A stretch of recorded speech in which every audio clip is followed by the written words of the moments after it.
Hello there, this is Critical from Critical Media, just taking a look at the Elektra and Wolverine, the Redeemer story from Greg Rucka and Yoshitaka Amano. Now, this is a story from 2002, and what I like to do at this channel is just give you an idea of what to expect when you come across this in the wild, whether you're deciding to purchase or maybe just read at a library. And what we do here is we just look at the exterior, a bit of the bonus material, some plot points in art, and maybe just a brief review at the end there. Now, this book comes from 2002. Its origination is from like 2001, the birthing points. But nonetheless, it's your typical gloss dust jacket, so art from Yoshitaka Amano himself. A white Marvel badge. I know some folks are particular about that. And your typical spine lettering. And of course, just an all-round white motif on the outer end there. Now, this does exist in a trade if you prefer that.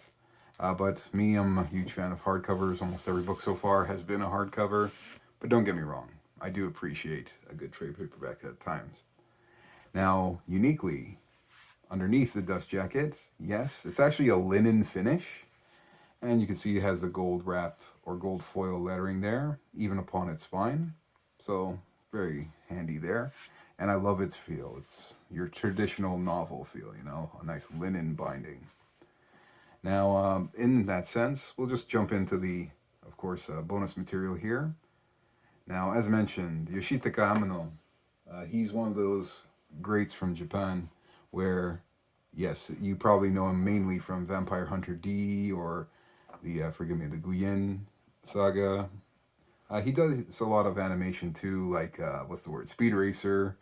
But I know him most from Tekkaman Space Knight, or more importantly, Tekkaman Blade.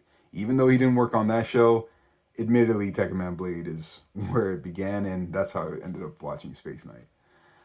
But besides the point, what I love about Amano's style is that it has a very Orientalism and ukiyo-e kind of style, like that wooden block, Japanese block art. So it has that historical, earthy feel.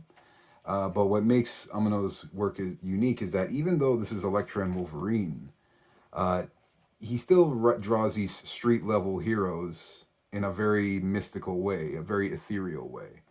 So it just helps them jump off the page and feel, I wouldn't say give it a sense of self importance, but definitely makes it rise above what it seems to be.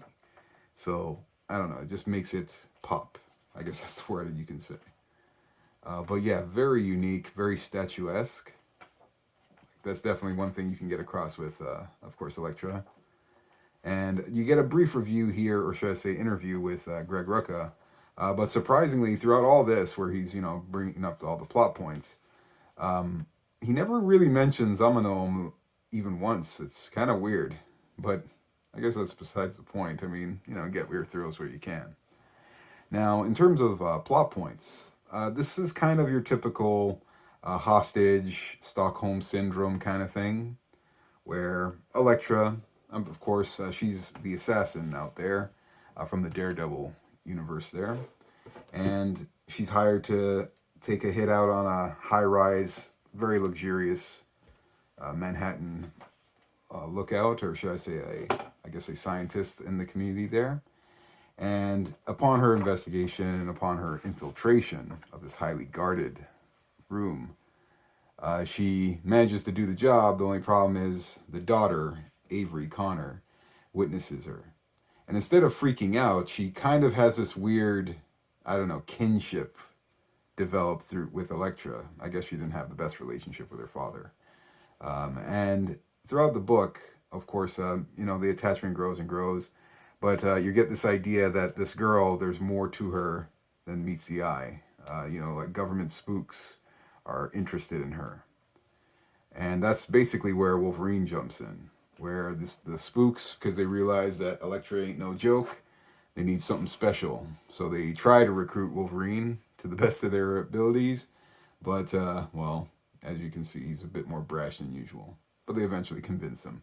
I love this particular image. It talks about a wild man. It definitely comes from like this almost mythological take on Wolverine's art style. I love it. As you were probably noticing already, though, this isn't your typical comic book. As a matter of fact, I wouldn't even go as far as to call it a comic book. It's more of a literary prose matched or complemented by Amano's work. So you see what I mean right here. Like it's just straight up text, and then there's your panel there.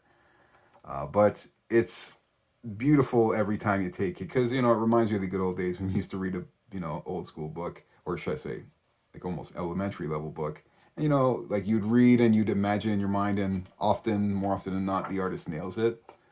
I would almost go as far as to say this book is young reader level if it wasn't for the level of violence in this story.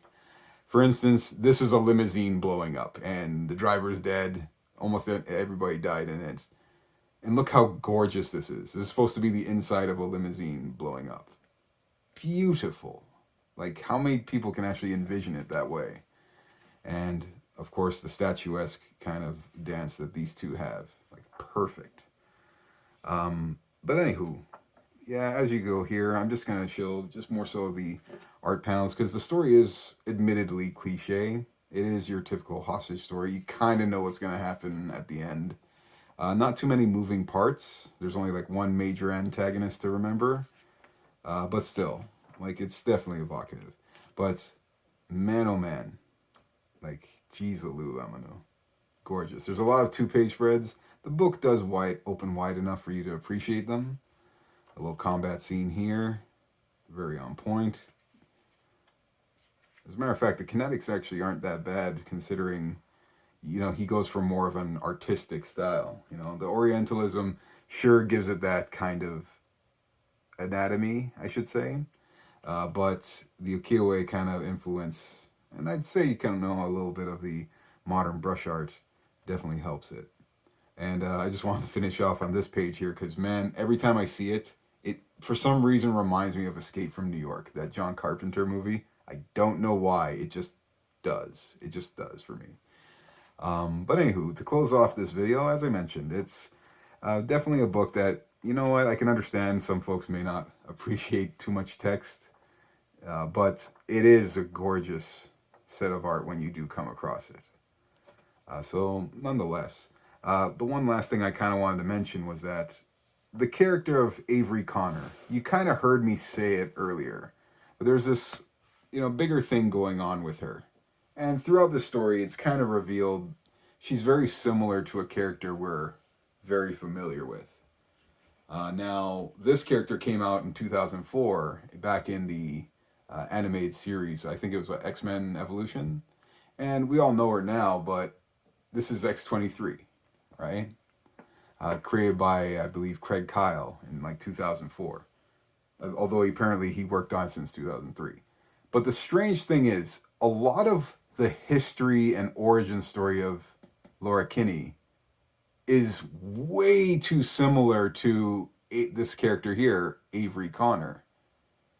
And I don't know, it's just kind of, after reading this, it almost kind of takes a little bit away from her originality because there's way too many elements that are similar. Like, it's not even a coincidence, it's just too many.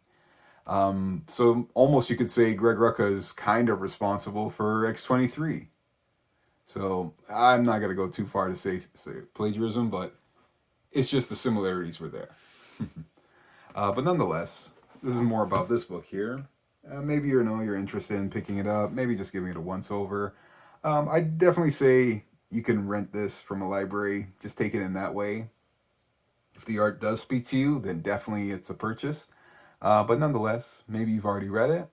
Maybe, it's not your flavor. But either way, I wouldn't mind hearing your thoughts down below nonetheless.